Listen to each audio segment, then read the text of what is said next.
$16 for a burger, a large fry, and a drink. It's just crazy. How much did you pay for a Big Mac? One man on Twitter posted signage from a Connecticut McDonald's where he paid $18 for a Big Mac combo meal. The man said it was a rest stop. It's located in one of the country's wealthiest towns in upscale Fairfield County. It also charges $19 for a quarter pounder with cheese and a bacon meal or a quarter pounder deluxe. And another example, the cheeseburger usually found on the dollar menu is going for $17 for two. I thought that stuff was universal with minor changes. Right? It doesn't seem legal. One McDonald's branch charging $18 for a Big Mac meal. That is not going over well.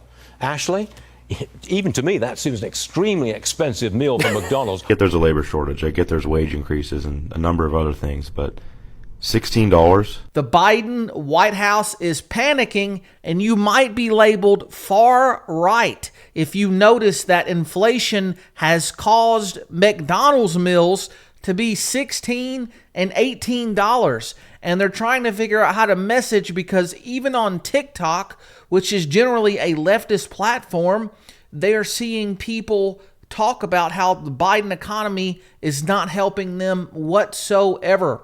Before we get started, I'm David with Americans for Limited Government. If you want pro-liberty, small government news, hit subscribe, hit follow, hit that thumbs up. We've got some videos coming up for you.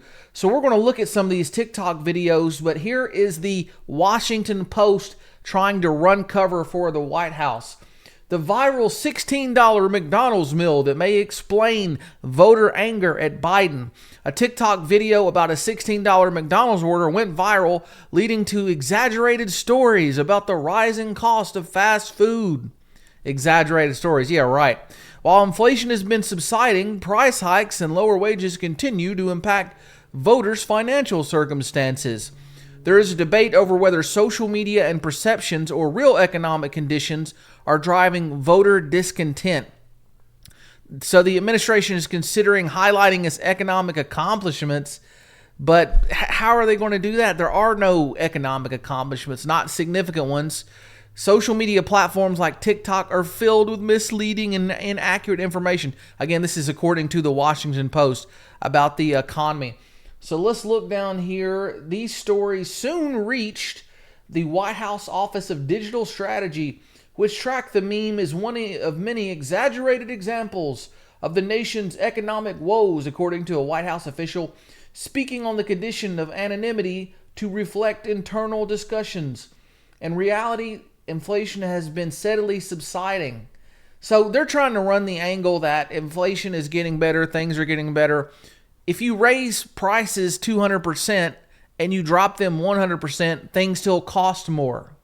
I'm not saying that's the exact numbers in this situation, but their argument is ridiculous. And when you raise the minimum wage, you're going to have an effect across the entire economy.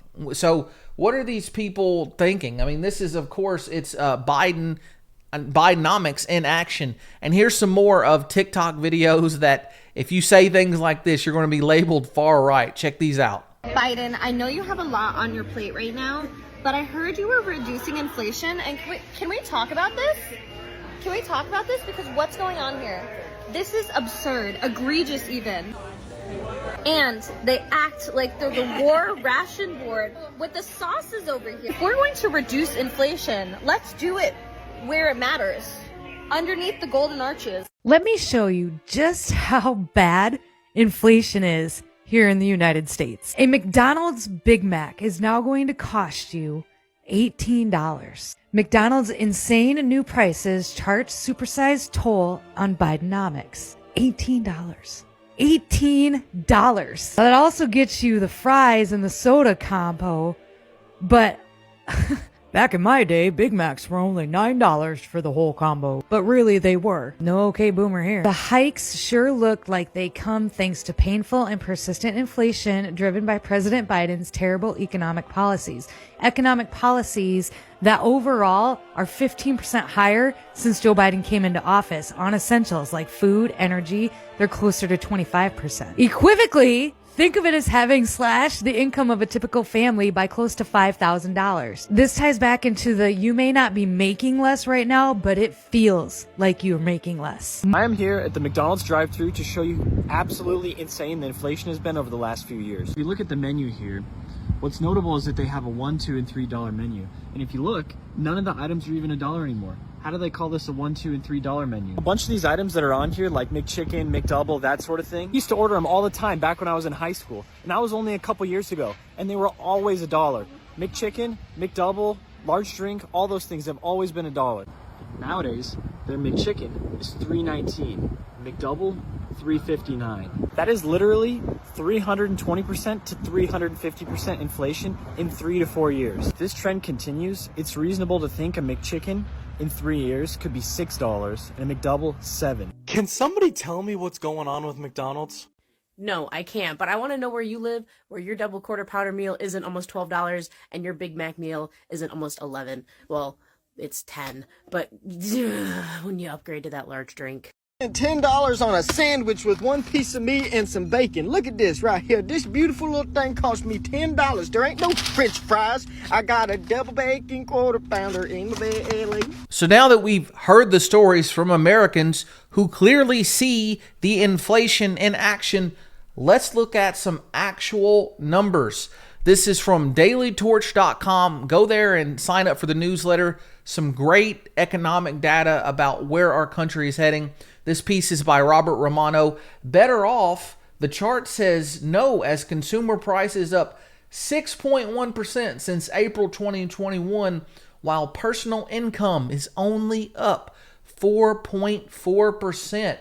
Now I'm just going to scroll down a bit further. We're going to look every single president in modern history, the income was higher than the inflation by the end of the presidency.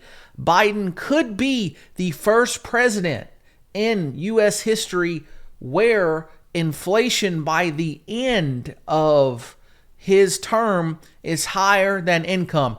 No, I take that back. Not U.S. history, but at least modern history.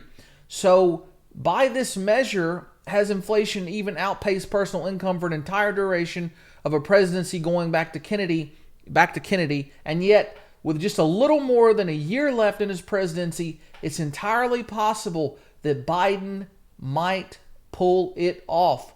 So with that being said, this is the thing that removes sitting presidents, that voters vote them out. It's the economy, stupid. Isn't that what Bill Clinton's advisor said?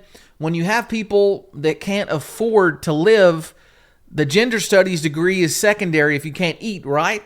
Everything goes out the window when economic considerations and the basic necessities come into play. So the woke agenda, those are for good times when people are flourishing. Not that it's not present during hard times, but when times get really tough, people are going to vote so they can survive, so they can eat. So, sorry if you notice things are more expensive. The White House would call you far right, but the truth is inflation is impacting Americans in a negative way, and it could severely harm Biden from being reelected. Hey, again, if you enjoyed this, hit the thumbs up, hit subscribe, hit follow. I have a link below. It's either in the description or the comments. Join the Liberty Club. We have some exclusive live streams coming up. You can meet other people that believe in liberty and small government. It's a great place to be and share your ideas and meet others. So we'll talk to you soon. I hope you enjoyed this video. Take care.